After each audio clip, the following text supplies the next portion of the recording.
I'm an historian and Pulitzer Prize-winning biographer, and this is my statement about the current political campaign. A once influential German philosopher famously wrote that history repeats itself, first as tragedy, then as farce. The current presidential campaign is a good example of this phenomenon. I have in mind the tragedy inflicted on our nation more than 60 years ago by one Senator Joseph McCarthy, and the farce offered us for our collective entertainment by the know-nothing candidacy of the real estate huckster Donald Trump. The late senator from Wisconsin destroyed the lives of thousands of good Americans by questioning their loyalty. Joe McCarthy quite literally poisoned our political culture with his vicious witch hunts. We are still living with the residue of that political tragedy. Just look at how liberal American politicians still habitually look over their right shoulders to see if they are being labeled weak on national security. They worry, are they being tough enough on national defense and the war on terrorism?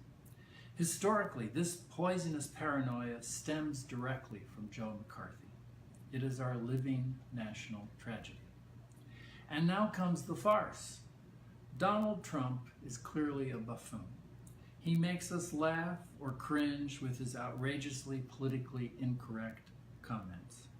The media gives him free airtime precisely because we never know what outlandish thing he might say next. He is brilliantly unscripted. And in our digital 24-hour news cycle, that means he is always news, which is why he is always on our screens. Yes, the Donald is farce. He has no facts, no understanding, no philosophy, no values, no heartfelt empathy for anyone or anything. He is clearly a charlatan. And because Mr. Trump is so clearly a clown, some people may conclude that he is essentially harmless. But farce can also be dangerous. Farce can become national disaster. Farce can be mean-spirited. A farcical man can evolve into a demagogic politician. So here's the most disturbing thing to remember historically about Donald Trump. Back in the late 1970s and early 80s, when young Trump was nurturing his early Manhattan hotel deals, his best friend and personal lawyer was a scumbag named Roy Cohn.